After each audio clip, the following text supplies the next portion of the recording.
Welcome. I'm Douglas from CompuMatter, and I've been working down here at CompuMatter in a small repair shop in a small town in the Pacific Northwest for about 20 years now. And our goal here is to make a podcast to help translate tech issues and make things simpler to digest. And today we're going to cover a little bit of computer maintenance through multiple different operating systems and to decide when it is that you should be thinking about getting a new computer. My name is Auren. I'm the on-site and repair technician here at CompuMatter. Our goal is to kind of help you understand when a good time would be to get a new computer, because it's a very common question we get here. Oh, should I just go buy a new computer? When a lot of times there's actually software running in the background or other things you can do to actually speed up your computer enough that it's almost back to new working order. Yeah, so if your computer is running slow, a lot of times people will think it's just time to get a new one because it's slowing down. But we're going to go over just a few things. I'm going to start on the Windows side. One of the ones that we use down here all the time to help give a little bit of performance increase is called msconfig, and this is again on the Windows side. And I'm going to show you real quick how to get there. All right. I'm going to put us off in the corner. Yes. All right, so open up your start menu. This is Windows 11, but Windows 10 it's going to be the same. It's msconfig.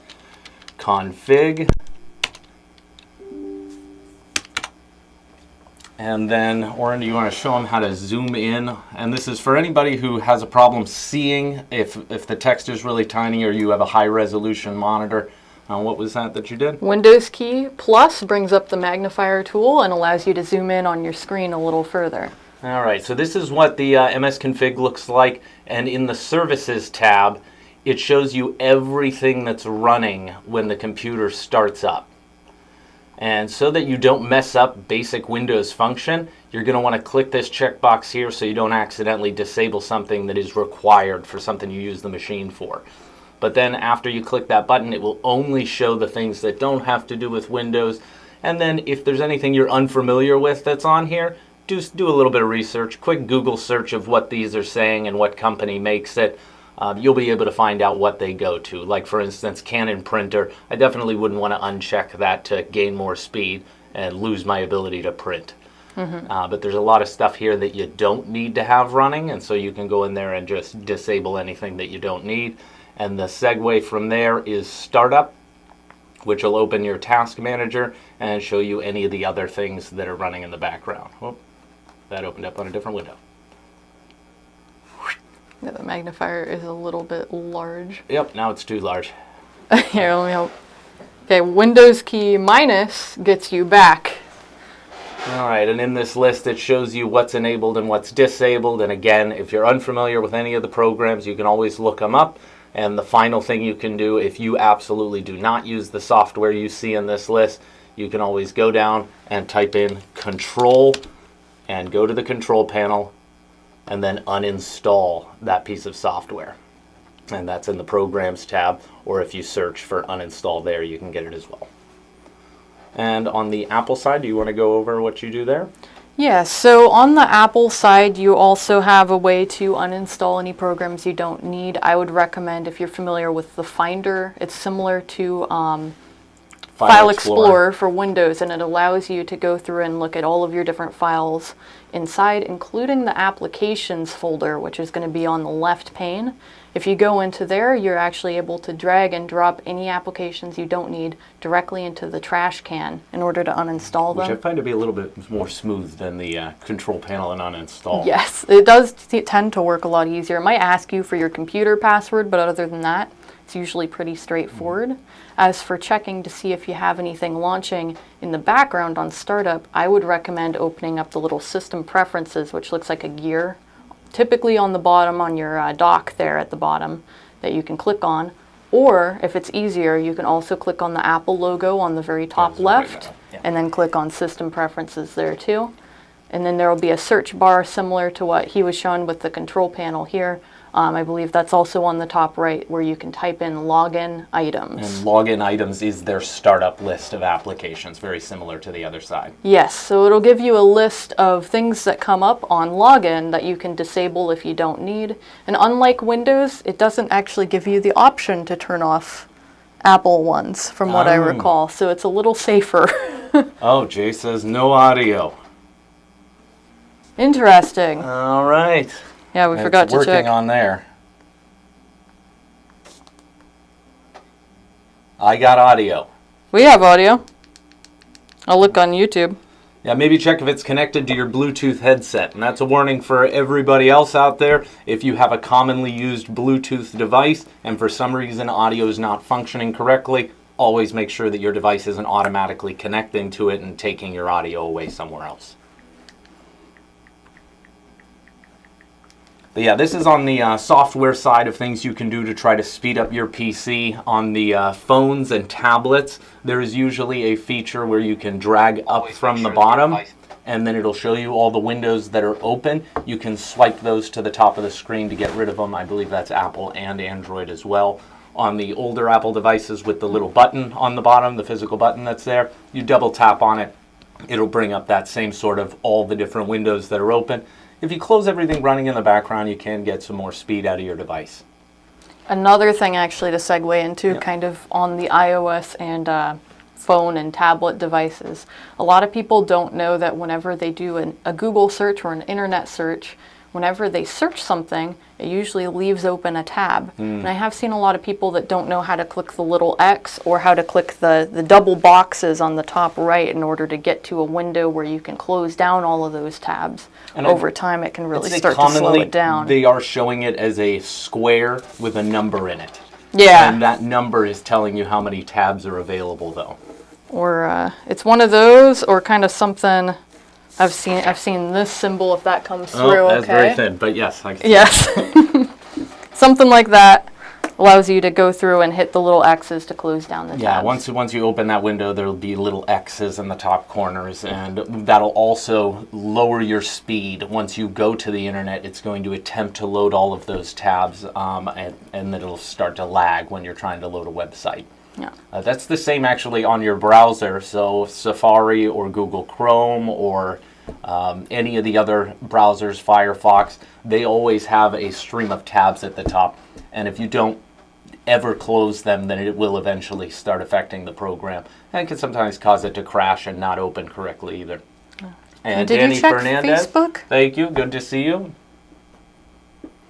Bev can hear it. Okay, I'm not sure what's going on, but some confirmation people... from the public anyway. Sure. I think with the boss, I think that might have been the Bluetooth headset stealing it. Maybe, but he was seeing a still picture, so that doesn't really explain that.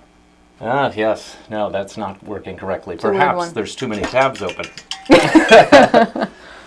Hello, boss. I fail? No, everybody else is saying good evening, working out. Everybody's Yeah, working out. Everybody's saying they can hear it, and I was on Facebook and I could hear it. All right, Hey, welcome, Daniel. bye. Is it worth using Ubuntu 22.04 an old computer? Core 2 Duo with animation deactivated. Regards from Ireland. That's a good question. Is Ubuntu 22.04 is what we use down here for older machines to breathe new life into them? It depends. On a Core 2 Duo that is a much older processor, I don't know how well it'll handle 22.04. There are versions of Ubuntu, like Lubuntu, that are lighter. But aside from that, Ubuntu 22.04, disabling some of the settings in there, you can probably get it to run. I would look at probably having a decent amount of RAM just to combat the bottlenecking of the older CPU. Also, it would be really helpful if you don't already have a solid-state drive installed in that computer. You got to mention that. That'll help. Without a solid-state drive, an older machine, a lot of people don't know this, typically have a mechanical hard drive. The mechanical hard drives are great. We still use them to this day, and now there's helium-filled ones that are even more efficient, but they do degrade over time. It's just the case of anything with moving parts, including ourselves, is everything slowly just slows down a little bit. So on the mechanical hard drive, if you're trying to breathe life into an older system, first swap, biggest performance increase is the solid-state drive. Yes, which we actually have something right here. Yeah, I wish They're I had about this big. the mechanical one. Yeah. We could go get one if we wanted to. Yeah, no problem. There was one on the desk right outside. Yeah, we will show you the difference if you wanted to also see if we had one of the chip ones too. Because you have this plastic case here, but inside, like you mentioned, it's just a green, or I guess it could be any color, chip inside, no moving parts. It's at least 3 times faster out of factory than the conventional drives. And you can get a conventional drive that is about the same size as this, or depending if you have a desktop computer, they're a little bit bigger. And over time, you can also run into some issues where it starts slowing down. You might hear some drive clicking, and that's when I'd really recommend checking in on that, maybe getting it replaced. But always, whether you have a solid-state drive or a conventional, we recommend doing a backup of your machine. Yeah, regardless of what type of hardware you're using. Yeah. Backups are one of the most important things you can do for anything you don't want to lose. Absolutely. And so this is what the mechanical drives look like. They have a disc that spins in there, roughly the consistency of glass, and then there's a little arm that reads and writes with a laser over the top of it. Yeah. And what she's showing you there is essentially this guy without the case. Yep. So most of the SSDs, they just have a plastic case over the top of it so they can fit in. And now they have moved on to NVMe drives, which are a lot smaller. And this, I just wanted to bring up, these are all things that you think about with a machine that's being slow, things that you can upgrade without having to replace. And a good segue here is this drive, very unique one. This is an Apple SSD that came in one of their models. And this is sort of the bringing up pros and cons between Apple and PC hardware. Apple typically does have a unique drive as opposed to the universals that all of the PC, Linux, and Windows and that side of thing has. So these proprietary parts, although it might have some sort of efficiency over the more universal ones, is kind of a pain in the butt because they charge whatever price they want to charge for it, and then if you need to replace it, you're forced to pay those prices. Or you have to buy a special adapter if you want to get it and read it. Or it's so expensive that you pretty much feel pressured to just replace the machine and buy something newer. So really on segueing, if you have a machine that's running slow, those are some of the software things, and now these are some of the hardware things. The other one would be RAM. The amount of RAM you have in the machine. If you have a solid state drive and it's still running slow on certain programs, but the overall functionality is there, you might want to look into upgrading the RAM as well. Yeah. I tested and worked with some tweaks. I'm thinking about subbing Ubuntu Pro. I have 5 more years once this laptop is MBR, not GPT. Thanks, RAMs. Yeah, that sounds like a decent build. Yeah. To be able to get you by. I mean, for computers, just to be very clear, is depending on what you're doing with it, an unsupported system, like an older operating system, whether it be on Windows or on the Mac side of things, it's not a deal breaker for some uses. So if I say I had a person that was just writing documents and watching DVDs, I don't really care that the operating system is supported. I just would have some concerns when they get online. The security is not there. So you do have to deal with a little bit more security of issues when using unsupported older software. Right. I added that's not UEFI. Okay. All right. But yeah, there's a lot of machines out there that are older that Ubuntu, installing Linux on them, you can get many years out of a machine, especially the ThinkPad T430. It's a workhorse and it can handle a lot of that software and still be a very viable machine that's going on probably 15 years old now at this point, maybe even older. Those are good ones. But yeah, what are some other things that you could do on the hardware or software side when your machine's slowing down? So another, I guess, good thing to note is if you notice your computer's slowing down, figuring out when it's slowing down can help you troubleshoot and figure out what could be causing it. If you don't have any slowness doing anything in Windows, like opening files and doing that sort of thing, but as soon as you open Google Chrome or anything like that, your computer starts to really slow down.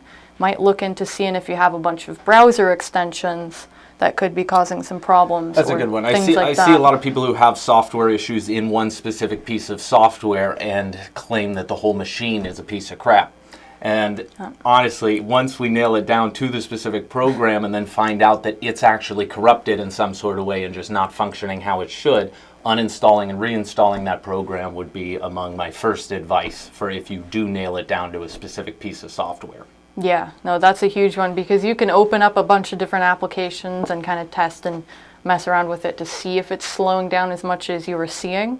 and then just record which one, okay, this one didn't do it, this one didn't do it, and then suddenly massive slowness. You might be able to troubleshoot further, either by uninstalling and reinstalling to see if that helps, or looking up even if anybody else has run into that same problem recently, maybe a new update to that software caused some issues. That also brings up in control panel on the Windows side, a lot of programs are now coming with the ability to run a repair. So when you go to uninstall it in control panel, there's sometimes an option that says change, and that'll allow you to run a repair on the software. I know Microsoft Office has that, and there's a few others I've used recently. Yeah, for sure. Yeah, and one of the people out there, Daniel, he brings up that he's using an HP 620 Business. I have found that a lot of the older business line models can handle Linux very well and get you use out of the machine many years after it's unsupported by whatever operating system, or by Windows in this case. Yeah, they tend to be better built most of the time for long-term support. Most of the business systems had a little bit more care put into them. I have seen that, you know, all the lower-end models or the consumer-based regular ones that they create a lot more of typically have cheaper parts, and because they're not really stressed out as much as the work computers. Yeah. Hey, Apollo. Apollo, hey, welcome again. Which is good suggestion. Yeah, if it does slow down, Lubuntu is the next step of trying. Yeah, that's sort of, Lubuntu is the saving grace usually. There probably is a lighter one out there, but whenever we have a system that we're trying to see if we can get it to be another use case so that it doesn't go to a landfill and we can do as much as we can for the environment, Lubuntu is typically our last attempt to see if it can run it. Yep. No, for sure. And then on the your computer slowing down, something that I'd go on the rarer side that people don't typically think about is heat. Heat death is the inevitable death of everything, including the universe. And okay. And ultimately, there is a little type of paste that's on your CPU in all the machines, and that's what helps transport the heat out of the fans. So what you can do is you can put temperature software on your computer. For Mac, I don't have a specific one I go to. I typically research it and see whatever's out there at the moment and just make sure to research the company that creates it. But on the Windows side, do you want to go over the temperature monitor? Yeah, some options there. Yeah, so HW Info, Hardware Info 64 is a really good temperature monitoring tool that you can take a look to see. I think it gives you specs on CPU, GPU, solid state drive. I think I've even seen it do some other things depending, but it has just multi-core a ton of processors. sensors. It'll show you the heat of the different cores as well. Exactly. And it's very useful to see if you're running certain programs. If you're hearing your fans kick up a lot, that can help you diagnose if it's actually getting that hot when you're doing certain things, or if you have too many programs open. And that might lead you down the path of, if your fan is making some weird noises, it's possible you might need to clean out the vents inside of your computer, or if it's bad enough and your fan's still not spinning afterwards, replace the fan. Yeah, and that would be a good segue, is definitely try to blow out the dust first. That's definitely the cheapest, is get some compressed air, either local hardware store, or if you're here locally, we have it in stock as well. All right, we were told to zoom in. That's what it is. We were on the three-person zoom. Yeah, that one and then this one. All right. Hopefully you can see us better now. Yes, and if you have any questions about anything technology related, feel free to leave us a comment. We're on Facebook and YouTube, and we don't mind just going off of whatever topic. We don't typically pin down exactly what we're going to say the whole time, and we just try to keep it free-flowing so that customers can chime in with anything they're interested in. Yeah, absolutely. And on the hard drives, we went over those, and we skipped a very important part, is testing your hard drive to make sure it's functioning normally. Absolutely. So we're actually just going to show you a piece of software on the Windows side, and then we'll walk through how to take care of that on the Mac side. All right. Let's go ahead and put us over here. Now I'm tiny. Hello. Okay. So, a software out there for Windows is called HDD Scan. We already have it installed here, but you can find it on their official website. I believe we also have a video on it on our YouTube channel if you'd like to learn. Yeah, we do. We walked through that on one of our YouTube videos on CompuMatter's YouTube. Yes. Like and subscribe. But yeah, HDD Scan is probably something I use every day, more than once a day, because any of the computers that come in here, even if it's not a part of the service I'm working on, if it has to do with slowness, it's usually one of the first things I'll test. because if you can take the hard drive out of the loop as not being the problem, then you can start going into more software solutions. Absolutely. Yeah, this is a good place to start. And most of the time, you can tell which drive you have by clicking this drop-down menu Say here. you have a bunch of drives in your machine. Yeah. So in this particular case, I think all of these are probably going to be solid state. And some of the solid states will run on the smart test, but not all of them. There's a verify test to determine how fast your drive is reading and writing. So there's a lot of sophisticated ways to test the hardware in this program.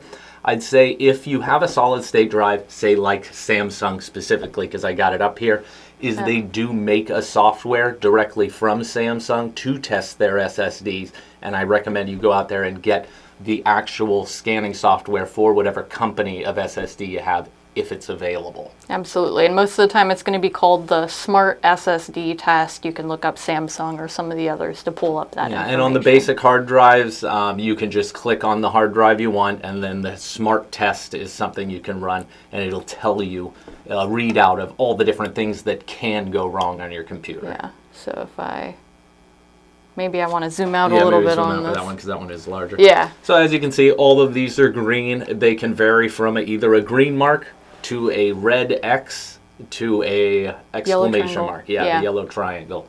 And those are just indicating how bad it is. The red X, usually at about 2 of them on this list, anywhere, I will usually recommend to the customer that they get it replaced. Immediately, I would say, especially if you don't have any backups. Yeah, the first thing I'll ask is, do you have a backup? And then follow through with that by doing the other. Yes. All right. All right. Close that down. And on the Apple side, there is an actual disk utility that's built into the Mac operating system. And in there, they have something called First Aid. It's really close to erase. So don't hit that button. Hit the First Aid button, and that'll go ahead and run a test on the hard drive and tell you if it's okay. Not as reliable, in my opinion, unfortunately, but that's only because sometimes I've had it say it's okay, and on the smart test, if I remove it from the computer and put it into a Windows machine and run HDD scan, it seems to be a little bit better of a software for picking up early that there's signs of degradation in your drive. Yeah. It's just a good idea to, again, I'm kind of echoing myself, but have a time machine backup in place. That's a really important thing. In place.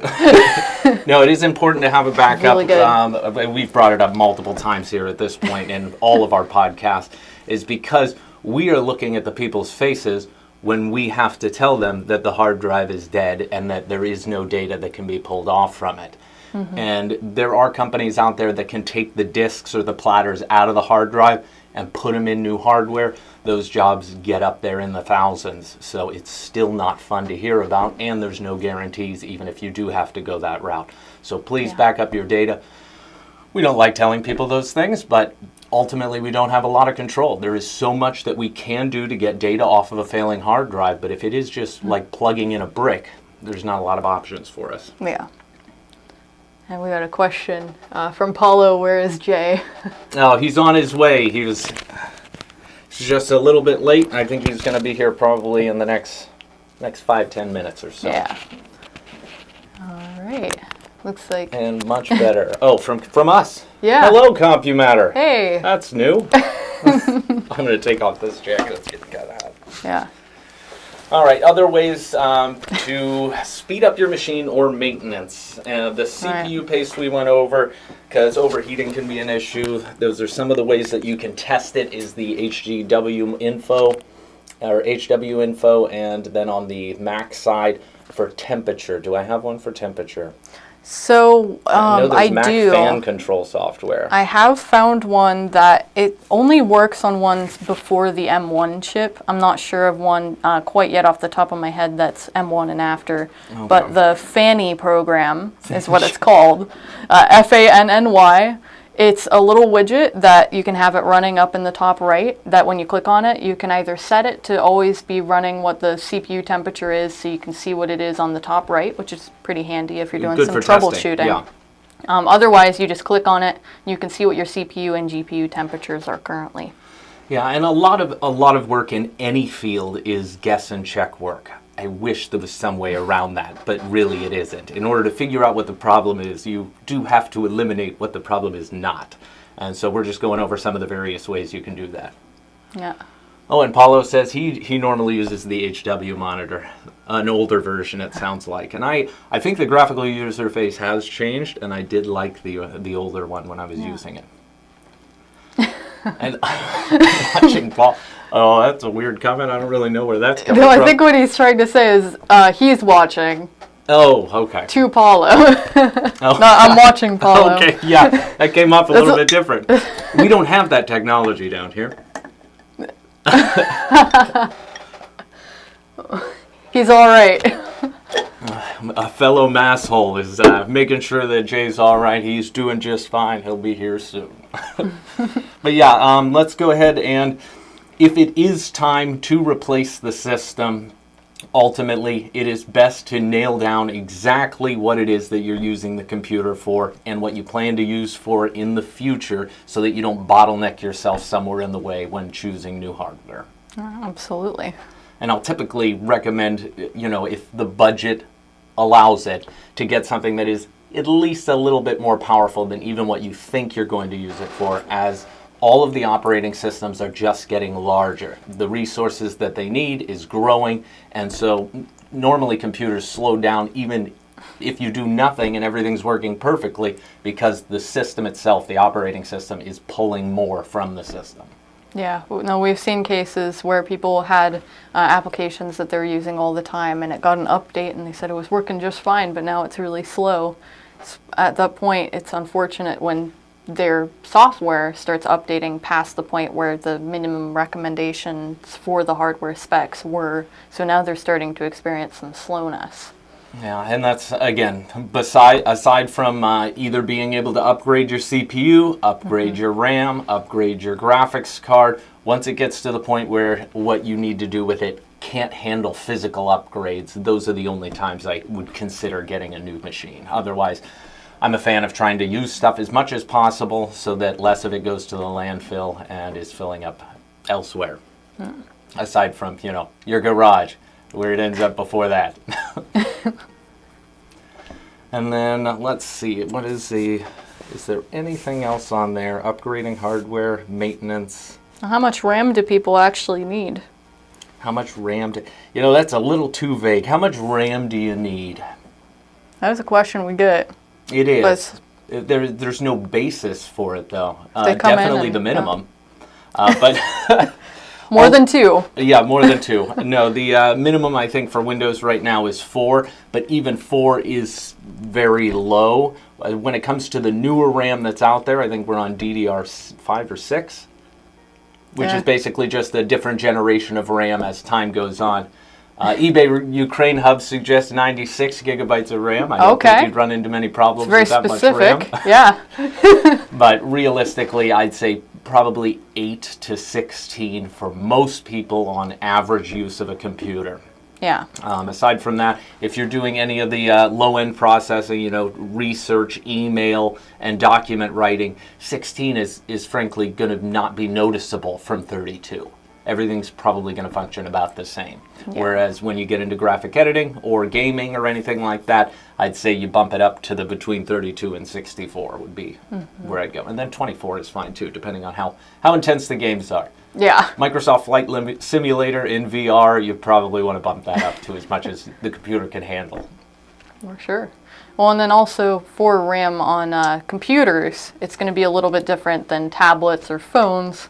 Most tablets and phones don't give you the option to put in 16 gigabytes of RAM. I'm not aware of a tablet that allows you to bump up the RAM. No. I don't think that's happened. And it's mainly because they want to try to make it as portable as possible, so people don't typically think about this. They're soldering everything together into one board to make the manufacturing process easier.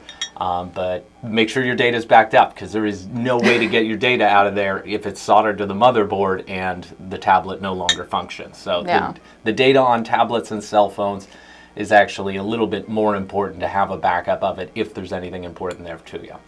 Yeah, and I think a lot of tablets on average tend to have around 4 gigabytes of RAM because most of the time the processor and everything else is able to run things pretty well. Yeah, and also keep in mind that the operating system is lighter weight as well. The Android operating system and iOS, they both run lower on resources, so they don't need as much RAM. Yeah. Chrome consumes almost 10 gigabytes. Yeah. Yeah, the browsers are really bad about RAM consumption. And then I found for a lot of people on Google Chrome, if you have everything saved to your Google account, you can uninstall Chrome completely, reinstall it, and sign in, and sometimes it takes up less space. Because sometimes it's actually saving things from previous extensions and previous information from the program. Yeah. And sometimes it could be software corruption that's causing a file that's only supposed to be a couple megabytes to be, 5 gigs or something like that. So software corruption can also cause space issues. That is true. Well, there are also some browsers out there, one called Opera GX, which gives you the option to actually minimize the amount of RAM it's allowed to use, which is kind of nice. That'll make it so you could run it in the background while doing something else and not worry about it slowing it down. Let's see, do you believe there are a lot of people still using Windows 7? I have seen a lot of people still using it off and on. However, let's see. Yeah, so ultimately, the older Windows 7 machines, we still have a lot of customers that use Windows 7. Typically, it's because all the software is tending to switch over to subscription basis, and they're just trying to find a way to use their old software that it does everything they want it to, but they don't want to upgrade the system because then they are forced to have to start paying for that software for the rest of their life or as long as they use it. And so I don't actually mind people using Windows 7. It just comes with that caveat of be careful online. Whenever you're connecting anything outside, you do have less security than the newer operating systems. Yeah, you definitely want to have an antivirus set in place and really good internet safety practices when you're using something like Windows 7. Be careful. Research everything. That goes for any of the operating systems. Forget about just the Windows 7. Research anything you're unfamiliar with if you are downloading something from the outside world and bringing it into your computer. Know the company, know reviews, talk to somebody if you can, if that's possible. But yeah, really I don't have a problem with Windows 7. Most of these customers are not using their machine online. They are specifically using a certain software to do what they need to do, and then they use another computer to get online and send emails and stuff like that. Yep. Through eBay that works with Linux perfectly. It's about Windows 7 to navigate. Yeah, it just depends really on your preference. There's also a bunch of different Linux distributions out there, some of which I think have been designed to look more like Windows to make it easier on people to navigate. And we actually made our own graphical user interface for Linux. So we actually have CompuMatter that we install out here that is basically, it's Ubuntu with changing the interface so that it looks more like Windows. And then we also installed a bunch of stuff in the background that makes it easier to install printers and certain types of software that people normally go out and get. Yeah. So it really, like you said, depends on what you're using the computer for. If you want to use an online computer that is pretty bulletproof from viruses and do some documents and email and things like that, I'd still recommend Linux over Windows 7. Definitely. It's definitely the most secure.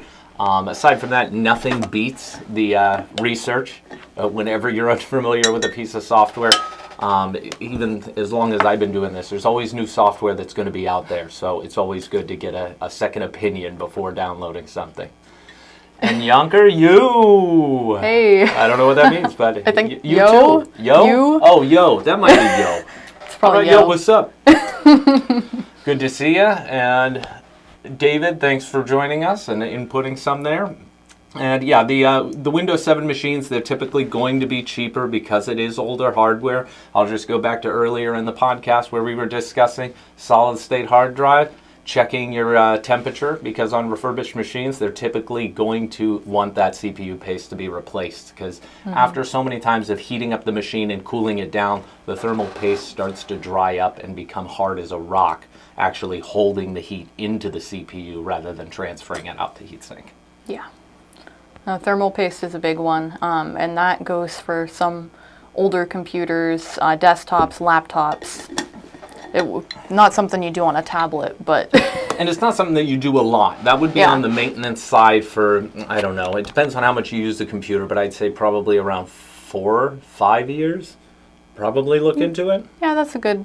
Especially if you're hearing your fans kick up a lot more often. Yeah, if your fans are running faster, then that's definitely keying you into that could be your issue. Yeah, dust and debris, and then the thermal paste are the two big ones. But aside from that, there's a lot of good deals out there on Windows 7 machines that you could then install Linux on and just be fully supported.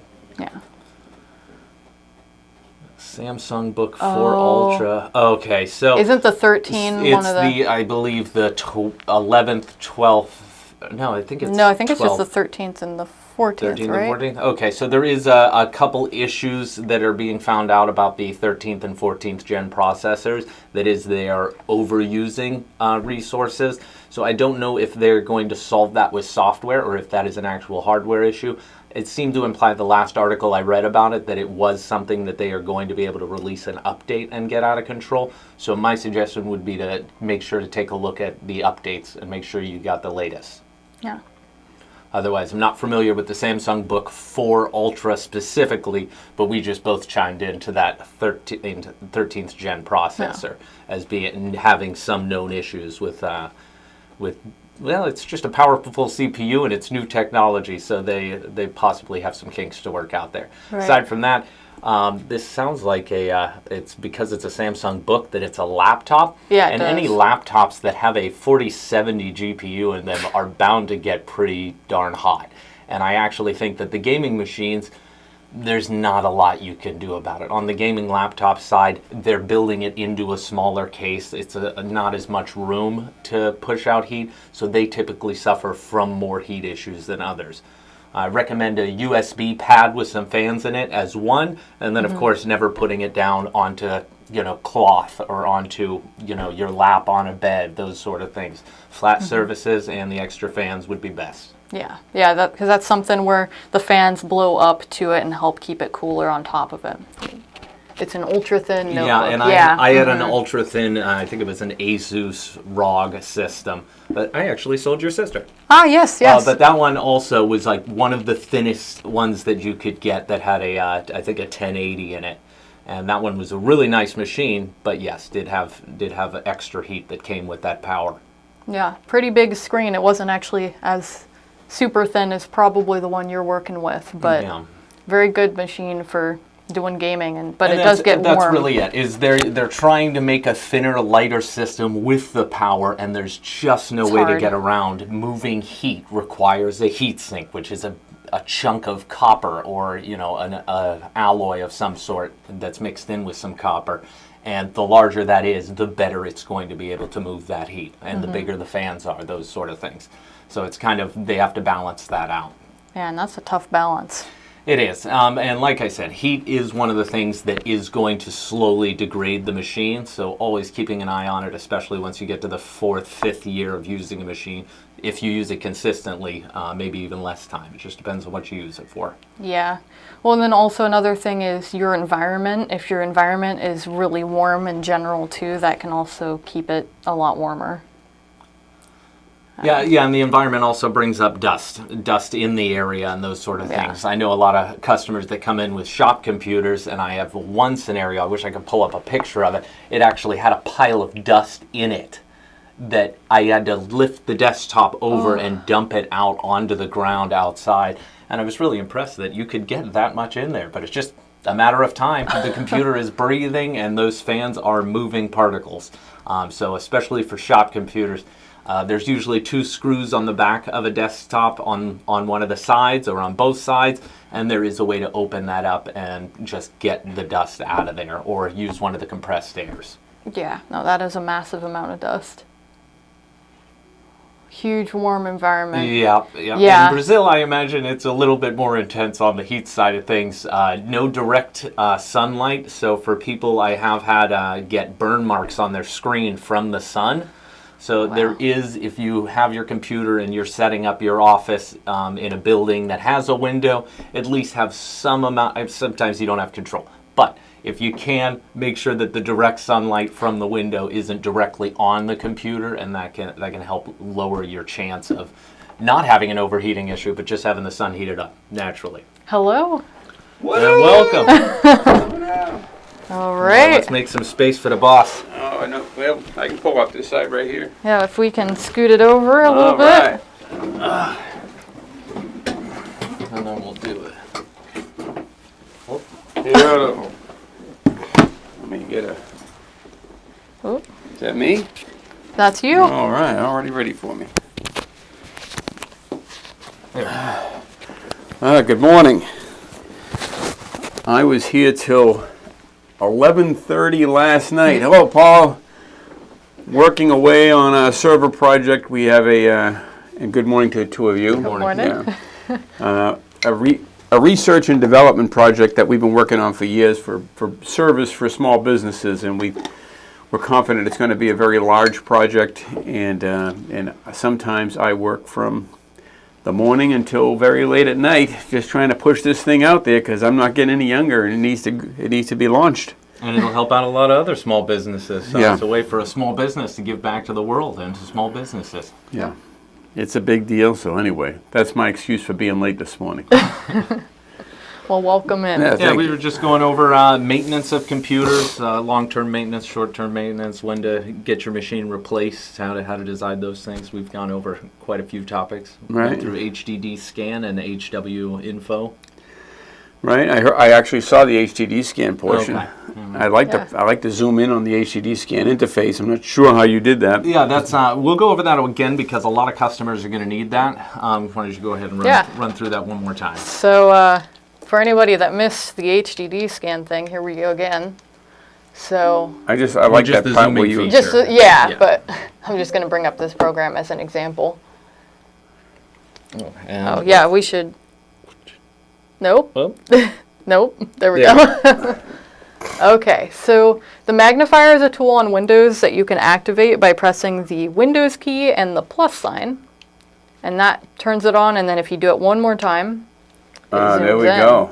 Wow. And to get we're gonna out use of that it, on this podcast a lot. yeah, we're going to be Is that- Because using there was that. a couple of times where it was really tough. I have not I seen us forgot use about that it. yet, Nope. and so I was watching from the sidelines, and I saw you zoom. I thought, oh great, they're going to open that, and it's nice that they're demonstrating it. But the fact is, as a viewer, I really couldn't Yeah, see wouldn't it. be able to make it. Yeah. And as soon as you did that, I could, and so we definitely need to do that a lot. Yeah, great. So the steps are open the magnifier, and then Windows key plus to make it bigger, Windows key minus to make it back to the original size. You can also, once you hit Windows key plus the first time, you'll see this little menu come up here that gives you and the then option does to the mouse zoom. control the screen borders at that point? Yeah. Yeah, So hit the plus sign, so plus sign. and then move your mouse off to the side somewhere. Does it? No, it doesn't move the. Okay, sometimes those things move the screen and pan it for you. They do if you go all the way over. Oh, I think it's I have because you have 3 your monitors. multiple Okay, monitors. yeah. Yeah. Okay, cool. Yep. Nice All right, feature. so hope that saves your eyeballs. I Yeah. learned When something you on need our it. podcast. Oh, now we can do this. Yeah. All right. Oh, we should also talk about, real brief, just because of all the maintenance and things like that. A lot of people ask, my computer can't handle Windows 11. Do I need to buy a new computer? Right. And a lot of times it's possible that in the software right before you boot into Windows, it's called the BIOS, you might have something disabled called TPM, or your secure chip or security chip. They call it a bunch of different things depending on the computer.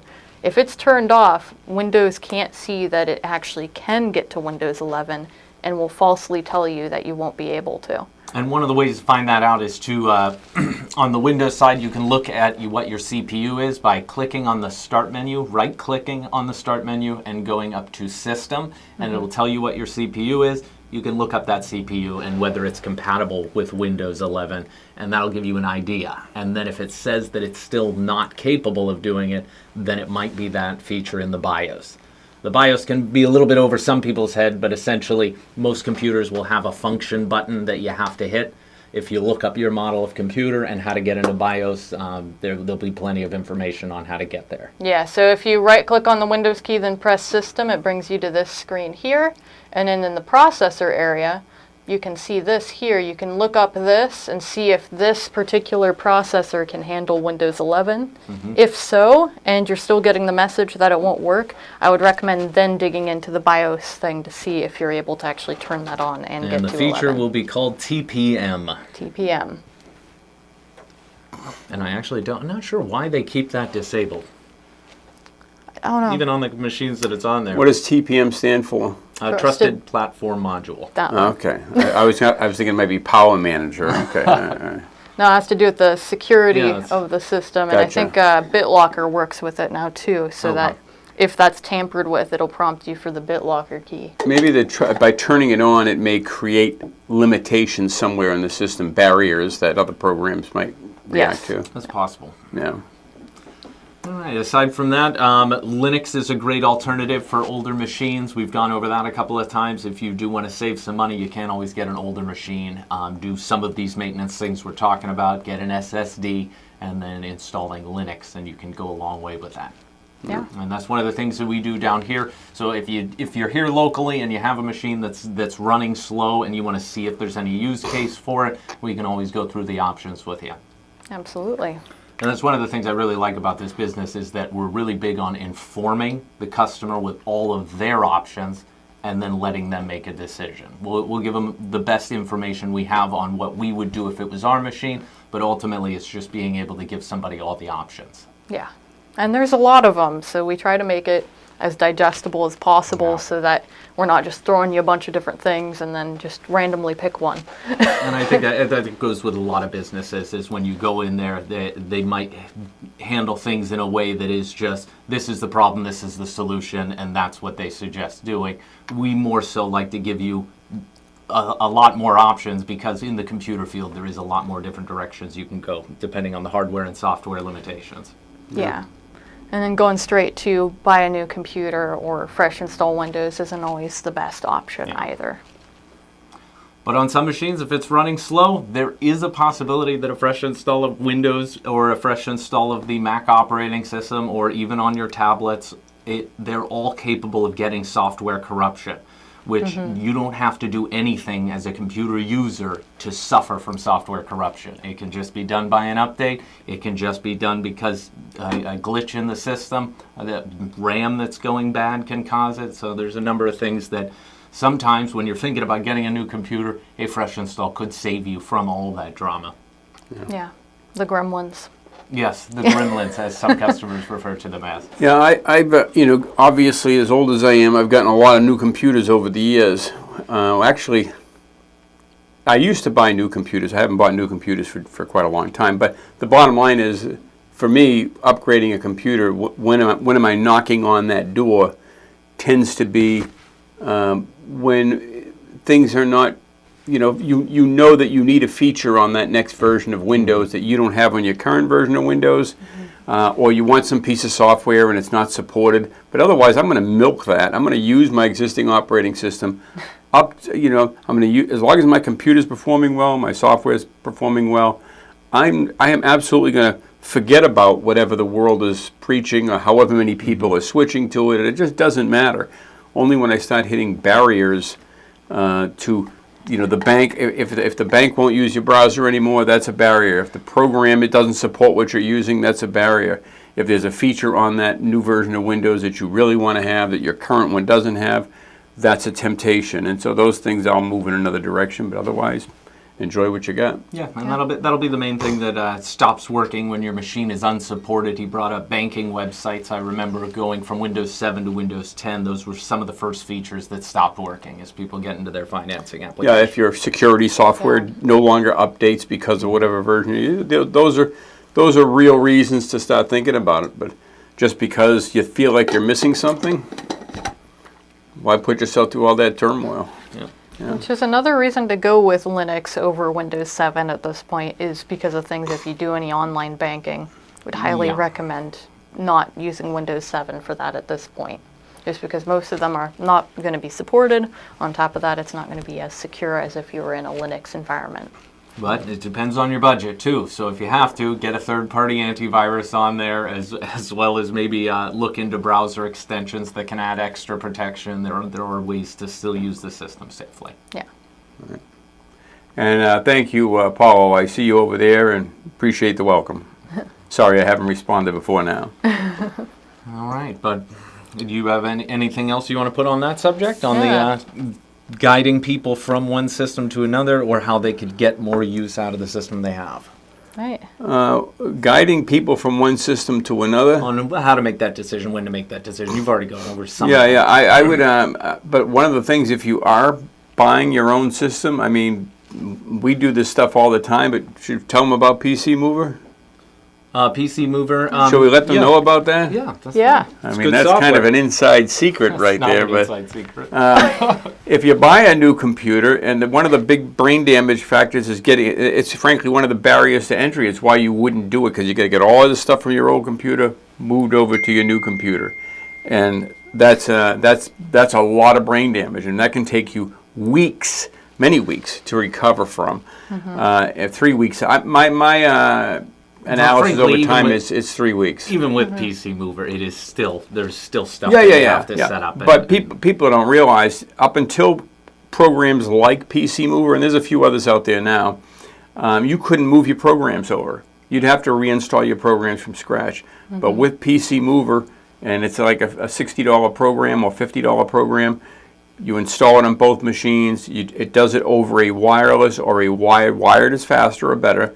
It'll sense it over the network and copy everything from your old computer to your new computer. Not your operating system, just every program, every bit of data, and it's all there on the new computer. There are some exceptions to programs, but by far the majority of them it gets. It'll certainly minimize your brain damage. And that comes with the caveat of anything that's supported by that other operating system you're going to. Right, yeah. If you're going from Windows 7 to Windows 11, then you might run into some problems So right it off depends the on how bat. old the software is, whether it's able to be moved over. And then aside from that, typically printers will still need to be installed and set up. And then there's some other drivers, of course, that aren't going to be pulled over because the machines are going to be different. Yeah. And I think Adobe products as well as Microsoft Office, sometimes when you're moving to a new computer, it will notice the hardware change and prompt you to put in either your login details again or that activation key. So just be Or aware signing of into that. the Adobe account or the Office, Microsoft Yeah, Office. those software as a service things, they'll hit you up for your registration info. Yeah. And then also, that brings me to, if you are able to move a program from one to the other and it has a security trigger built into the program, it might ask you for the activation key for that software. So be ready for that. If it is something you paid for in the past, they're going to want to know that you paid for it and make you prove it once it moves to the other side. I don't know who that is. Oh, it's probably me. I think that's you. Sorry about that. Turn that off. And that is... Otherwise, that is one of the things we do down here. So ultimately, if you are in the area and you're moving from one machine to another, you can buy it off of us, as well as we can help you move all the stuff over to it. And that goes really for... do I want to say that? For anybody in the world? I probably wouldn't send a computer anywhere in the world. Somebody chimes in from Antarctica and they're like, I'll take a T430. Well, you can send it to them, but the shipping might be cost prohibitive. Of course, they can't go to Walmart in Antarctica, so... That's true. They may be up for it anyway. If you're in Antarctica and need a computer, That's oddly specific, but... we'll be here to help you out, regardless. We've been doing this for a long time, and the goal is to get you as much bang for your buck. Usually, we'll go refurbished because of the fact that we can get a solid review history on it, so we can know that the product is good and reliable, as well as then we can install either Linux or newer operating systems on it and help you guide through the process without having to break the bank. Yeah, I want to talk just a minute about used computers versus new computers. I personally, I've been in the business for decades. I own a computer store. I know a little bit about this stuff, right? The computer that you're watching this on is a used computer. Well, of course, not that you're watching this on, that this is being produced with. Right. Ultimately, the computer that we're doing this on and that you're watching from. How do you put that? Anyway, watching through. Yeah, that's it. is responsible for what you're seeing, and it's a Lenovo ThinkStation 920, and these machines are brand new. I've got 128 gigs of memory, a Platinum Xeon, dual Platinum Xeon processors. This thing was probably $6,500, $7,000 as a new computer, and it's something, when it's all said and done, I'm in it for less than $2,000. Well, maybe a little bit more with the high-end graphics card I dumped in there. Yeah. But then the new one would have been a lot. The graphics. The new one would have been a lot more than that too. As a Yeah. result, it would have been $7,500 or $8,000. So 25% of the price of that new one, by waiting a year and a half, I'm getting that kind of power, that kind of technology, and that's what it's all about. Yeah, and those are some of the benefits that we bring to our community, is that a lot of people don't know these things and they're just going out and getting the latest. And some of these going out and getting the latest is there's a lot of really good deals that are out there that aren't so good of hardware. And so people end up coming in with them, even going down the new direction, and have more problems than if I sold them a refurbished from a couple of years ago. It just seems kind of... And it's hard if you don't know. If you walk into a computer store, you see computers, you see prices, you don't know what's under the hood. You don't know if it's how much power that is. So it's just new. That's all you know. You buy it, you try it. A lot of people tend to, not really be into the refurb. Oh, a used machine? No, I don't really want that. It's usually a vibe. I don't know where it comes from, because it's just the hardware itself. It's what it's capable of. It's either well made or it's not, and it either has enough power to do what you need it to do or it doesn't. New or used doesn't really mean anything to me. Yeah. Unless the previous owner took a hammer to it and said, hey, I will say aesthetically, condition is important. Even on our refurbished models, we typically seek them out from companies that owned them rather than people, so that they lived their life mainly on a desk in one office, rather than the personal used laptops that travel around a lot and tend to have a lot more scratches on it. People ask us what brand. Sometimes, a lot of times I hear that question. What brand? What kind of computer do you like best? And honestly, Dell makes a great computer. That HP makes a great computer. They all make great computers. They're like the most dependable machines in the world. When you get right down to it, there's so little that goes on in your typical computer. That said, my personal favorite is the Lenovo brand. I've been using them since they were owned by American companies, IBM, and then they eventually sold out that brand to China, but they have continued to manufacture that particular machine at above typical standards, especially the Think models. In fact, primarily the Think models. Yeah, I was going to say, I don't normally put myself out there as brand loyal to any of them, because each company is like a car company. It has its high-end model and its low-end model. And Lenovo's high-end model would be their Think Center, Think Station, and Think Pad line. Yeah, so whether it's a laptop or a desktop, anything that begins with Think tends to be a better class of some of the other stuff that's out there, and it's what I've been using for years. Just more reliable. Again, we went over a lot of the maintenance things, so whether you're going new or refurbished, those maintenance things are still there as an issue, and that's one of the benefits of shopping down here, is we not only have been doing it long enough to know which models to research and to get into stock, but then we go through all of those maintenance things for you, so you can just get it with our hardware warranty and not have to worry about where you're getting it from the rest of the world. So did Toshiba stop making computers altogether? I think Toshiba's still out there. I used to... I haven't seen them in a while, while, actually has been a little while since somebody brought one in. I cut my teeth on Toshiba computers. That's just saying about... Anyway. Cut my teeth. I've never heard that before. That right? Oh, yeah, it's an old saying, and I'm not even sure why that's a saying.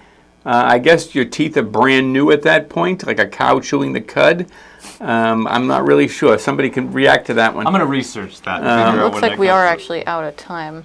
Oh, yeah, it's 11 o'clock. But I got to go to work. What the hell did I just say? All right, well. We appreciate you joining us. And again, I got Paulo says he's using the X1 Carbon. It's a good model. Yeah, the Carbon's are nice machines, yeah. And we appreciate you taking the time to hang out with us. Again, for anything that you want to put in the comments, ask questions, we'll be here on Saturday again at 10, and we'll be happy to help you out.